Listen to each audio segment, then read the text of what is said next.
Doctor Shivpriya जुड़े हुए हैं। डॉक्टर शिवप्रिय, इससे पहले हम बात कर रहे थे मुद्दों की, बड़े महत्वपूर्ण मुद्दे जो हैं वहां पर चल रहे हैं इस वक्त, और उन्हीं मुद्दों के लेकर, उन्हीं आधारों को लेकर हम देख रहे हैं कि जनता पहुंच रही है वोट देने के लिए। लेकिन जब हम पूर्वोत्तर राज्यों की बात करते हैं तो कहीं ना कहीं उनको अछूता रखा जाता है। बहुत सारे ऐसे डेवलपमेंट की चीजें उन तक नहीं पहुंच पाती हैं। इस तरफ ध्यान देने की भी जरूरत है। हालांकि इस बार हमने देखा कि तमाम बड़े चेहरे नजर आए हैं, चाहे हम बात करें प्रधानमंत्री की, वो वहां पर जनसभा करने पहुंचे, अमित शाह पहुंचे, राहुल गांधी पहुंचे, तो सभी बड़े लीडर्स पहुंच रहे हैं कि कैसे जो है पहले जिन चीजों को अछूता रख दिया जाता था, पहले जहां पर नेता लोग झांकते तक नहीं थे, लेकिन वहां पर बड़ी बड़ी जनसभाएं हो रही हैं अब। जी बिल्कुल, इस चुनाव में हर मुख्य चेहरा चाहे किसी भी राजनीतिक दल के हों, उनकी उपस्थिति यहाँ देखी गई है। और नॉर्थ ईस्ट की एक बड़ी समस्या रही है कि इस क्षेत्र में इंडस्ट्रियलाइजेशन बिल्कुल भी नहीं हुआ है। यहाँ रोजगार के लिए दो ही चीजें हैं, या तो आप कुछ सरकारी नौकर बन जाएं या फिर कृषि कर्म में जुड़े रहें। इसके अतिरिक्त यहाँ रोजगार का घना अभाव दिखता है। अगर इंडस्ट्रियलाइजेशन की प्रक्रिया को यहाँ पे बढ़ाया जाए तो संसाधन भी है, लोग भी हैं, लोगों को रोजगार भी दिया जा सकता है, लेकिन इस दिशा में बहुत ही कम काम किया गया है। और मुख्य क्षेत्र हिंदी। जी, बात कंप्लीट कीजिए। मुख्य क्षेत्र हिंदी के प्रति भी, जैसे बीजेपी सरकार ने यहाँ पे इनर परमिट लाइन वगैरह की व्यवस्था की है, तो ये उस समय की रूल्स थे जिस समय हम एक इंपीरियलिस्टिक औपनिवेशिक शासन के अंतर्गत काम करते थे। अब उन अंग्रेजों की चिंता यह थी कि हिंदी क्षेत्र की जागरूकता इन क्षेत्रों में न पहुंचे, अन्यथा उन्हें शासन करने में दिक्कत होगी। अभी वर्तमान समस्या में जहां एकीकृत भारत की कल्पना हम करते हैं, यूनिफाइड इंडिया की कल्पना करते हैं, उसमें बाहर से आने वाले लोगों के लिए अलग से नियम बनाना, ये सब कार्य किस उद्देश्य से किए जा रहे हैं, यह समझ से परे है। ठीक है, हम हिंसक घटनाओं की बात कर रहे थे डॉक्टर शिवप्रिय की, जो हिंसक घटनाएं लगातार बढ़ी हैं चुनावों में, उसका आपने कहा असर तो पड़ने वाला है और असर पड़ेगा भी। लेकिन इसके अलावा मणिपुर में जिस तरह से घुसपैठ हुई, जिस तरह से हमने देखा कि उग्रवादी जो घुसपैठ है लगातार उसमें बढ़ोतरी हुई, क्या इन सब का प्रभाव भी पड़ने वाला है और किस तरह से जो है इसको खत्म किया जाएगा, इसको कंट्रोल में कैसे किया जा सकता है? देखिए, वर्तमान युवा पीढ़ी इन चीजों में संलग्न नहीं होना चाहती है, वो खुद को इन चीजों से अलगाती है, क्योंकि हम लोगों ने वो दौर भी मणिपुर में देखा है जब यहाँ उग्रवाद चरम पे था।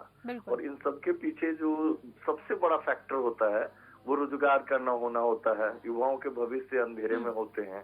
यदि इसको दूर किया जाए तो कोई युवा नहीं बंदूक उठाना चाहता है। हर आदमी यहाँ चैन सुकून के साथ, क्योंकि प्रकृतिता मतलब नेचुरल वे में वो जिंदगी जीना चाहता है। और यहाँ के लोग व्यवहार से काफी शांत हैं और मृदुभाषी हैं, बाहर भी जाते आते हैं, आप हर जगह उनकी उपस्थिति देख सकते हैं। तो क्या वो हर जगह इस तरह की गतिविधियों में शामिल होते हैं? बिल्कुल शामिल नहीं होते हैं। लेकिन यदि उनके पास भोजन का अभाव हो, रोजगार ना हो, उनके बच्चों के भविष्य अंधेरे में हो, तो ऐसे में कोई भी व्यक्ति की एक मानसिकता बन जाती है कि किसी भी तरह से हमें पैसे लाने हैं। और उग्रवाद के पीछे जो सैद्धांतिक चीजें थी वो तो बिल्कुल गायब हो चुकी है। जैसे अगर एक देश की मांग थी मणिपुर की, तो मणिपुर एज ए देश, आप बताइए, समुद्री सीमा कहीं नहीं इसकी मिलती है, नमक तक इस जगह को उपलब्ध नहीं हो सकेगा। यही क्या आम आदमी ने ये बात मुझे बताई कि देश तो बना लेंगे लेकिन नमक कहाँ से लाएंगे।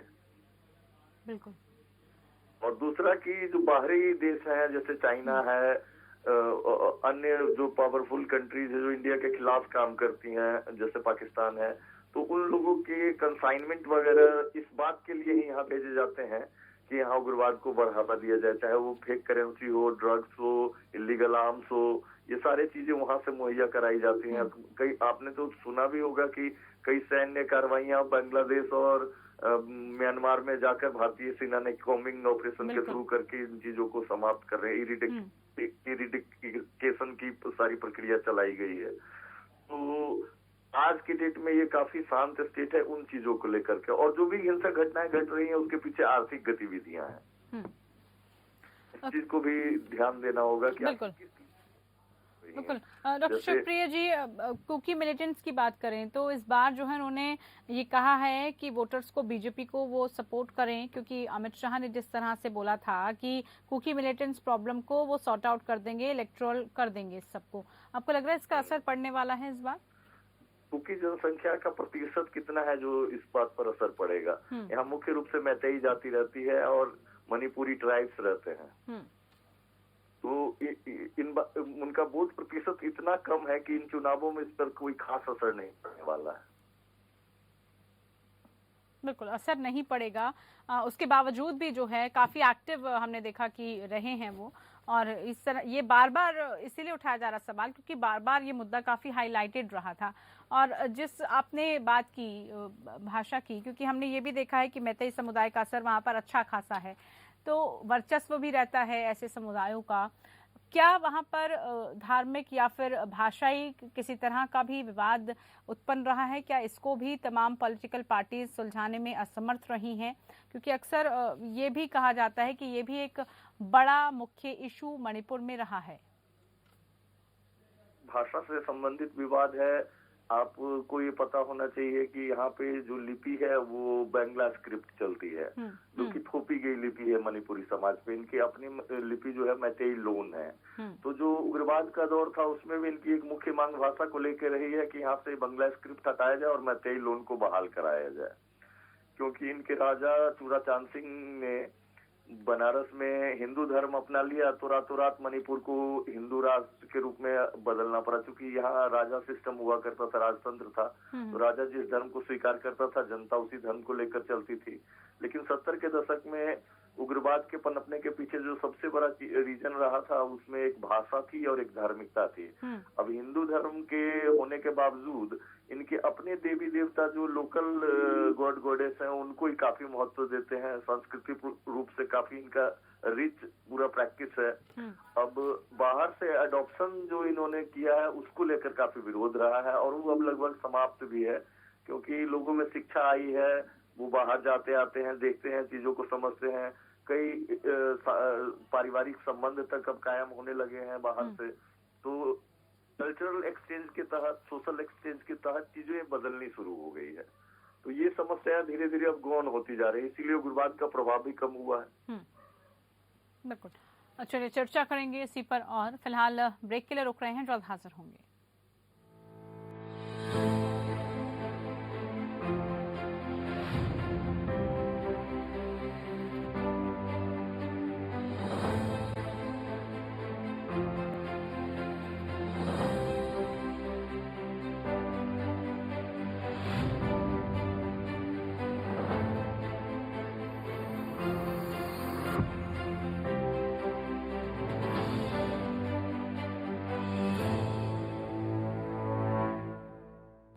भाजपा का संकल्प है, लव जिहाद पर कसेंगे लगाम। 10 साल की सजा और 1 लाख का जुर्माना। फिर से कमल का बटन दबाएं, भाजपा को जिताएं। डाइजीन टैबलेट्स, एसिडिटी और गैस से दे जल्द आराम। सिर्फ ₹1.46 प्रति टैबलेट। स्वादिष्ट फ्लेवर्स में उपलब्ध।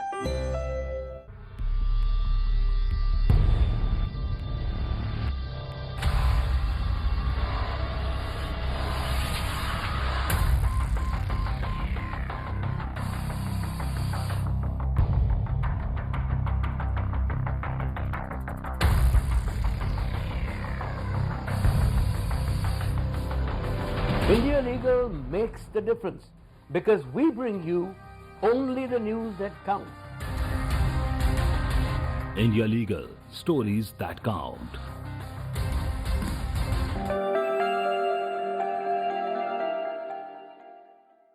दूसरों की जिम्मेदारी पर सवाल उठाने वालों की भीड़ में अपनी जिम्मेदारी मानने वाला कोई तो हो। ये तेरी गलती, ये उसका कसूर के शोर शराबे में ये मेरा फर्ज है बोलने वाला कोई तो हो। खबरें बनाने वालों की दुनिया में खबरें दिखाने वाला कोई तो हो। शुक्र है कोई तो है।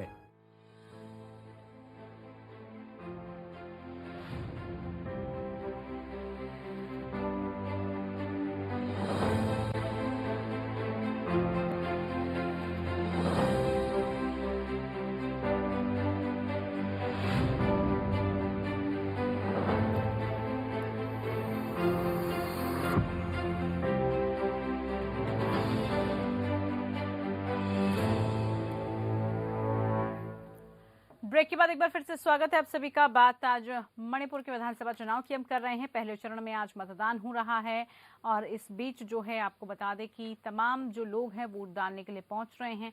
अभी तक जो है 27 से 30% वोट भी वहां पर हो चुके हैं और धीरे धीरे जो है इसका सिलसिला आगे बढ़ता रहेगा। और साथ ही साथ चुनावी मुद्दों की हम बात कर रहे हैं। खास मेहमान हमारे साथ लगातार जुड़े हुए हैं, उन्हीं से हम चर्चा कर रहे हैं।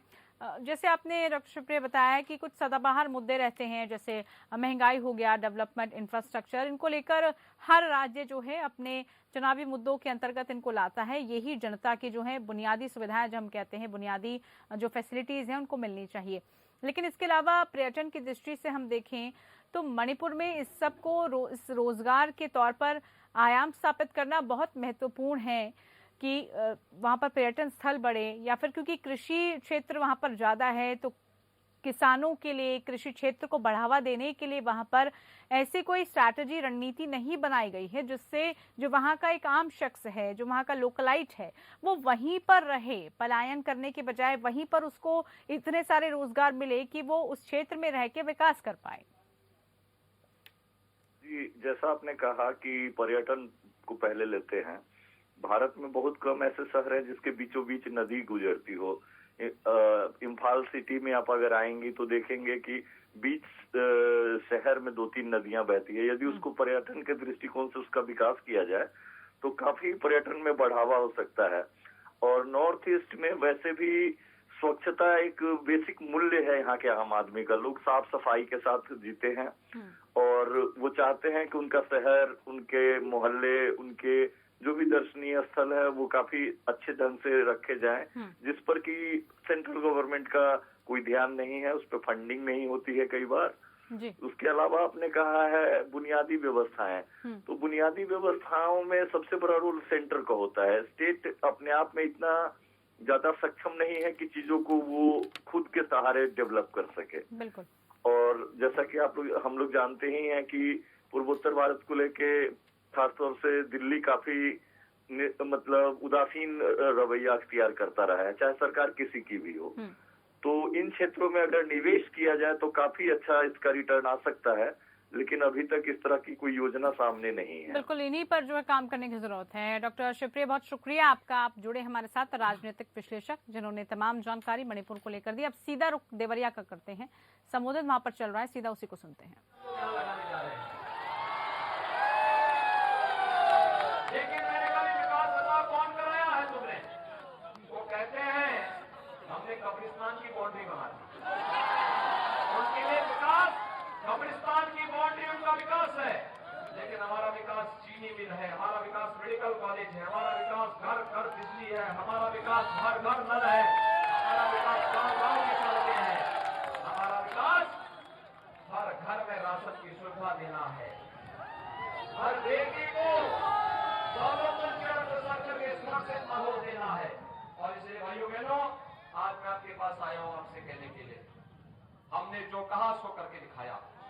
हमने कहा था रामलला हम आएंगे, मंदिर वही बनाएंगे। एक राम मंदिर का निर्माण हो रहा है, कोई संदेह तो नहीं? हमने जो कहा सो करके दिखाया ना।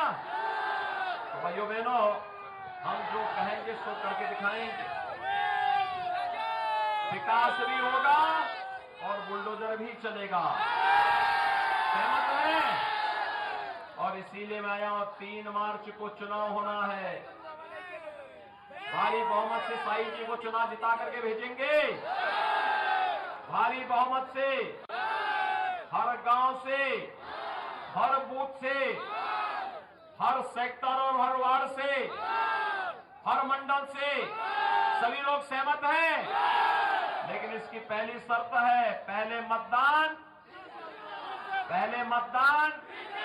सभी लोग सहमत हैं?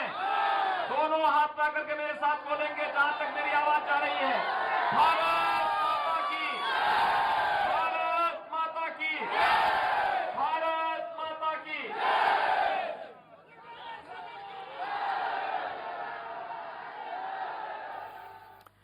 तो देवरिया से आप सुन रहे थे मुख्यमंत्री योगी आदित्यनाथ को। फिलहाल के लिए इतना ही, नमस्कार।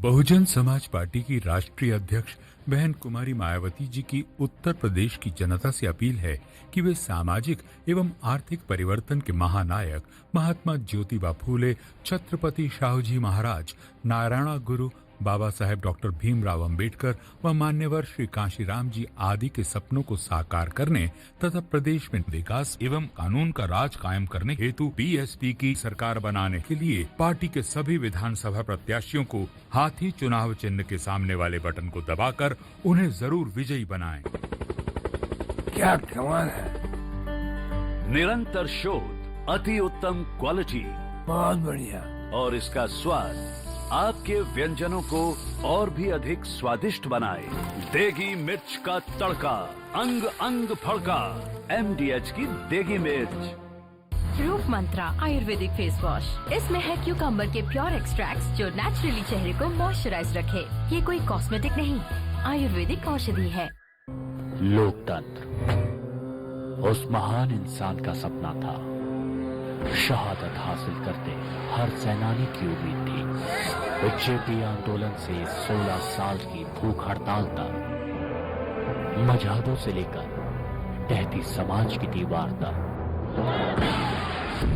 दुनिया के सबसे बड़े लोकतंत्र ने देखिए हमारे साथ उसी लोकतंत्र की हर आवाज।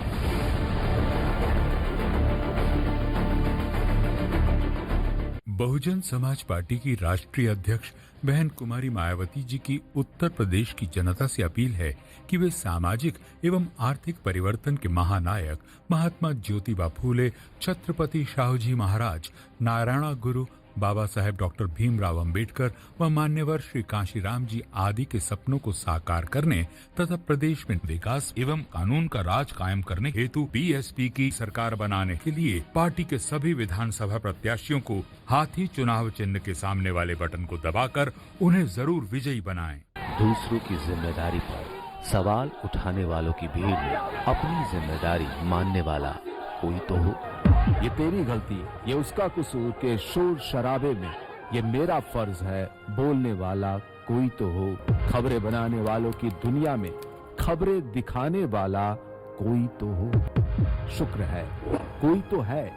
APN खबर है तो दिखेगी।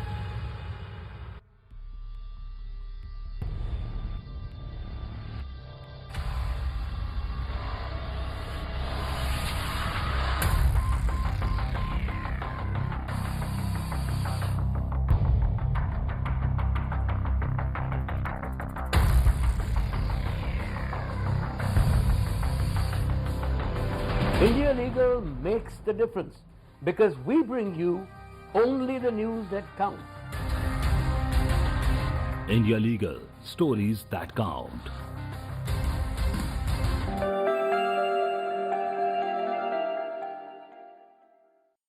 बात जब खबरों की तो सिर्फ बातों से विश्लेषण नहीं, तह तक जाना है देश की बात।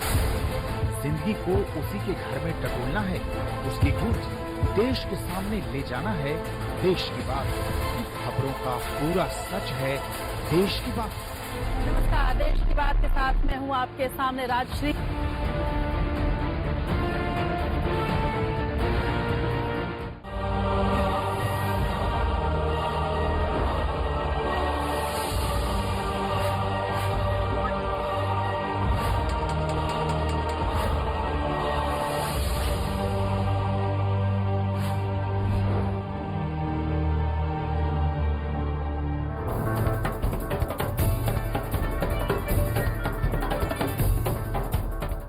लोकतंत्र उस महान इंसान का सपना था।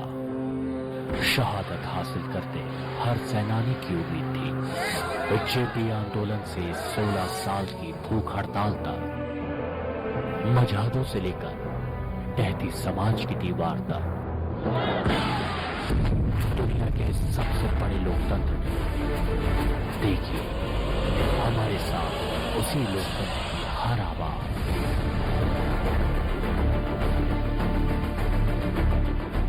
दूसरों की जिम्मेदारी पर सवाल उठाने वालों की भीड़ में अपनी जिम्मेदारी मानने वाला कोई तो हो।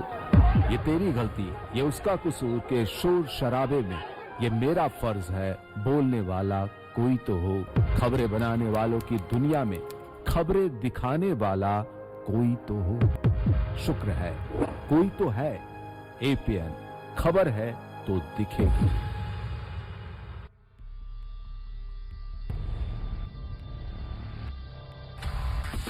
इस कार्यक्रम के प्रायोजक हैं गोल्डी किचन किंग मसाले, जहाँ जाएं रिश्ते बनाएं। उपकाया नेवर स्टॉप इंडिया, पेट सफा हर रोग दफा।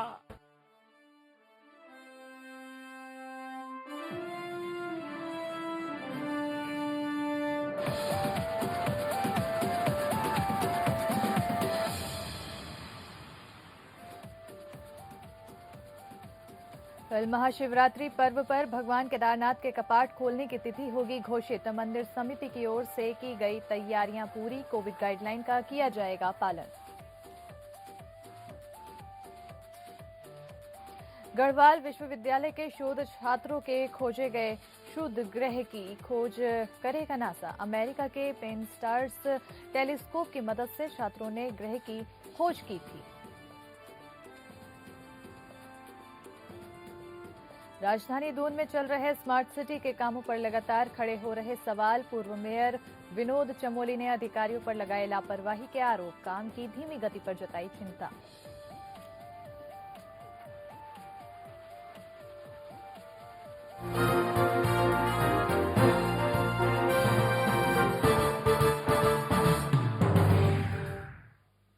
नमस्कार, बहुत स्वागत है आप सभी का। मैं आपके साथ अस्मिता दुबे। वक्त हो चला है उत्तराखंड की खबरों का। खबरों की शुरुआत करते हैं जहां हिमालय की गोद में बसे भगवान केदारनाथ के कपाट खोलने और पंचमुखी चल विग्रह उत्सव डोली की उखीमुठ से कैलाश रवाना होने की तिथि कल महाशिवरात्रि पर्व पर शीतकालीन गद्दी स्थल ओंकारेश्वर मंदिर में पंचांग गणना के अनुसार घोषित की जाएगी।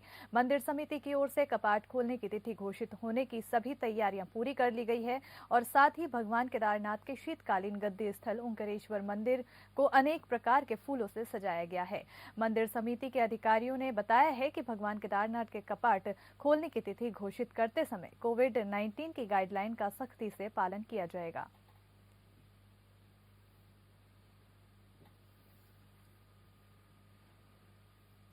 तो केदारनाथ के कपाट खोलने की तिथि कल घोषित की जाएगी। इसको लेकर तैयारियां लगातार की जा रही है, तमाम तैयारी की गई है। और आपको बता दें कि जिस तरह से कोरोना काल के दौर में अभी ये मंदिर के कपाट खुलेंगे, हालांकि अब कोरोना के जो केसेस है वो कम हुए हैं, लेकिन फिर भी एहतियातन के तौर पर जो कोविड गाइडलाइन है उसका भी पालन किया जाएगा। और इसी के साथ कोविड गाइडलाइन के पालन के साथ ही कल तैयारी की गई है, क्योंकि कल केदारनाथ के कपाट खोलने की तिथि घोषित की जाएगी। अब ऐसे में और क्या क्या तैयारी की गई है, कोविड गाइडलाइन को लेकर क्या क्या पालन किया गया है, क्या क्या नज़र में ध्यान में रखा गया है, ये तमाम सवाल खड़े होते हैं। और इसी के साथ ही आखिर कब तक की तिथि घोषित होती है, इसका भी अनुमान जानने की कोशिश की जाएगी। तो मंदिर की कपाट खुलने की तिथि कल घोषित होगी और ऐसे में तमाम तरह की तैयारियां की जा रही है। केदारनाथ धाम जिसके कपाट खोलने की तिथि घोषित होगी और इसी के साथ ही जो श्रद्धालु हैं उनके चेहरे में भी कहीं ना कहीं खुशी की लहर देखने को मिलेगी, क्योंकि अब कपाट जब खुलेंगे तो उन्हें दर्शन करने का मौका मिलेगा। और ऐसे में तमाम तरह की तैयारियां भी की जा रही है। कल को लेकर काफी तैयारी की गई है। केदारनाथ के कपाट खोलने की तिथि कल घोषित होगी और इसी के साथ ही मंदिर समिति की ओर से कई तरह की तैयारियां पूरी की गई हैं, फिर वो चाहे कोविड की दृष्टि से हो, फिर चाहे सुरक्षा की दृष्टि से हो, हर तरह की तैयारियां मंदिर समिति की ओर से की गई है।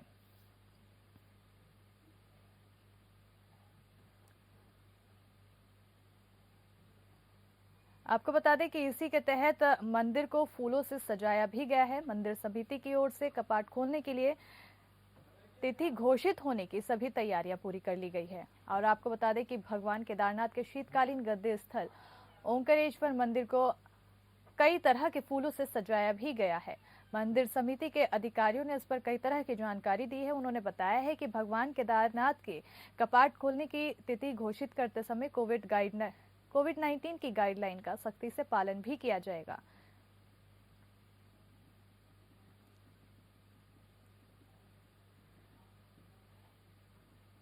तो केदारनाथ के कपाट खोलने की तैयारी अब जोरों पर है और ऐसे में अब इंतजार किया जा रहा है कि आखिर कौन सी वो तिथि होगी जिस दिन केदारनाथ के कपाट खुलेंगे। और इसी खबर पर ज्यादा जानकारी के लिए हमारे साथ हमारे संवाददाता लक्ष्मण सिंह नेगी जुड़ चुके हैं। लक्ष्मण, अब केदारनाथ के कपाट खोलने की तिथि कल घोषित होगी, ऐसे में क्या अनुमान लगाया जा रहा है कि आखिर कब तक की तिथि घोषित हो सकती है और तैयारियों को लेकर क्या कुछ खास तैयारियां की गई है?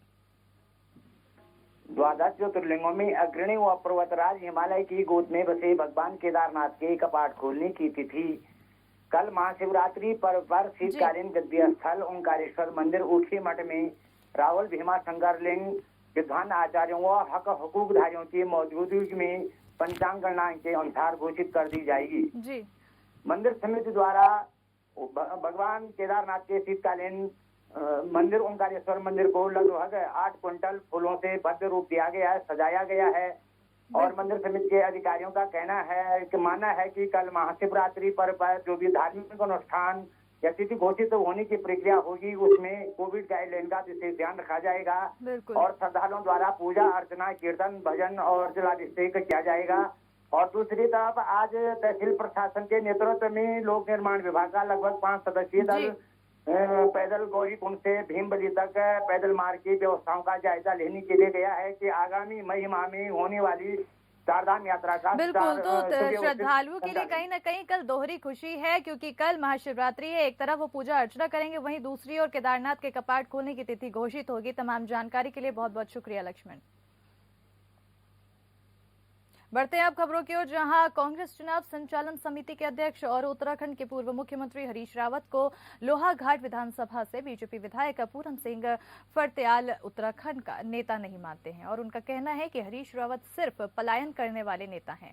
उन्होंने कहा है कि 3 बार वो अल्मोड़ा से सांसद बने हैं, वहां की जनता ने उनसे बहुत अपेक्षाएं की थी लेकिन वो उनकी अपेक्षाओं पर खरे नहीं उतरे, इसलिए उनको 5 बार वहां की जनता ने हराया भी, इसलिए वहां से खुद पलायन कर हरिद्वार से सांसद बने और अब पलायन रोकने की बात करते हैं। जो खुद पहाड़ से पलायन कर गया हो, पलायन कैसे रोकेगा? हरीश रावत जी को इसलिए भी ज्यादा महत्व इसलिए नहीं दे रहा हूं, जो व्यक्ति प्रदेश का कहता है कि हमारी सरकार आएगी मैं मुख्यमंत्री बनूंगा, वो अपनी सीट से बाहर नहीं निकल पाया है। एक प्रत्याशी के तौर पर रहा, वो लीडर के तौर पर नहीं रहा। और दूसरी बात, वो लगातार कहते हैं प्लान प्लान प्लान की बात करते हैं। उनने खुद का अपना प्लान किया। हमारी अल्मोड़ा लोकसभा ने उन पर बहुत बड़ा विश्वास किया, 3 बार उनको लोकसभा का सांसद बनाया। उसके बाद वो पहाड़ से तराई में पलायन हो गया, हरिद्वार लोकसभा लड़ने आए और उसके बाद दोबारा जब उनको 2017 में मौका मिला विधानसभा का तो उनने जो है तराई को चूज किया, फिर वहां पे चोट खानी पड़ी। आज उनकी हिम्मत नहीं है कि पहाड़ में जाने की, पहाड़ के पलायन की बात करने वाले नेताओं को हम नकारते हैं। पहले अपनी कथनी करनी पे जाए। वहीं 14 फरवरी को उत्तराखंड विधानसभा चुनाव के लिए मतदान समाप्त होने के बाद सभी प्रत्याशियों की किस्मत ईवीएम में कैद है, जिसकी सुरक्षा के लिए हर एक ईवीएम का स्ट्रांग रूम में रखा गया है। और इसी के तहत हरिद्वार के शिव विटेल स्कूल में बनाए गए स्ट्रांग रूम की सुरक्षा व्यवस्था को लेकर जानकारी देते हुए डीएम हरिद्वार पूर्ण सिंह राणा ने बताया है कि मतदान के बाद जो स्ट्रांग रूम बनाए गए हैं उनकी सुरक्षा व्यवस्था को लेकर कड़े इंतजाम किए गए हैं, साथ ही पुलिस बल की तैनाती की गई है। डीएम ने बताया है कि स्ट्रांग रूम को अति संवेदनशील मानते हुए उसकी सुरक्षा व्यवस्था में किसी भी प्रकार की कोई कोर कसर नहीं छोड़ी गई है, जिसके चलते 24 घंटे सीसीटीवी कैमरे और पुलिस सीआरपीएफ की निगरानी के बीच स्ट्रांग रूम की देखरेख की जा रही है। काउंटिंग ऑफ वोट्स के लिए जो प्लेस आइडेंटिफाई किया गया है वो शिवडेल स्कूल आइडेंटिफाई किया गया है।